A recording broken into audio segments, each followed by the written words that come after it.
Que dis-tu? S'écria Thomas. Tu es fou. Il ne peut être en vie sur cette terre. Et s'il l'était, il ne souffrirait pas de ses blessures. Il est sorti du tombeau par la volonté du Tout-Puissant pour le rejoindre au ciel. Tu te moques de moi. Tu es venu me chercher ici pour me tourmenter. Peut-être es-tu un espion. Cratil le laissa s'agiter et lui versa un autre verre de vin. Le sépulcre était vide 3 jours plus tard, n'est-ce pas? Reprit-il calmement. Bien sûr, il était vide, parce qu'il en est sorti de lui-même, dans la splendeur de l'esprit divin. Y étais-tu? Non, admit Thomas en fixant Cratil d'un regard mécontent. Je ne vois pas pourquoi un être surnaturel aurait besoin de rouler la porte du tombeau pour sortir. Lazare le lui avait rapporté. C'était l'argument que Marie avait opposé à Jean et Pierre quand ils avaient trouvé le sépulcre ouvert et vide. L'objection sembla désarçonner Thomas. « Tu crois ce que raconte cette femme, reprit-il. Marie est une folle, et Lazare dérangé.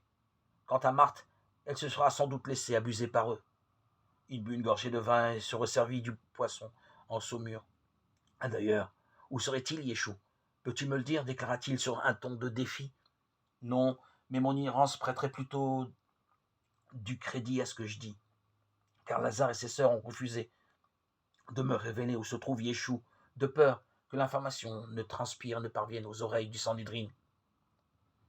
Un espion de ces derniers s'est mis en tête, en effet, de savoir où se trouve Yéchou, pour le ramener à Jérusalem et sans doute le faire mettre à mort pour de bon. » Thomas parut ébranlé. Quel espion?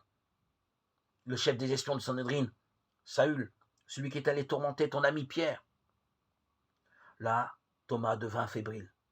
Mais comment? Comment Jésus serait-il encore en vie? Je veux dire, d'une vie terrestre. On ne suivait pas la croix, s'écria-t-il, les orbites dilatées, la voix surréguée. Il n'y est resté que 3 heures environ, répondit Cratil, grâce à une conspiration de ses amis. Mais qu'est-ce que tu racontes? À quelle heure es-tu arrivé à la porte d'Éphraïm pour observer le Golgotha? La contrariété se peignit sur le visage de Thomas. Le silence la confirma. Cratil le savait. Il n'y avait eu à la porte d'Éphraïm que 2 disciples, Jean et Pierre. Les autres, épouvantés par le risque d'être arrêtés ou malmenés, s'étaient terrés. Tu n'y étais pas non plus, n'est-ce pas?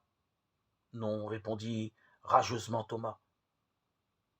Tu es venu me tourmenter, Grec? Il finit le poisson en saumure pendant que Cratil entamait son pigeon. Veux-tu un pigeon farci? Tu es venu me tourmenter, Grec, et maintenant tu me tentes? J'ai faim et ta nature est diabolique. Cratil éclata de rire. Thomas aussi finit par rire, et Cratil commanda un pigeon farci de plus.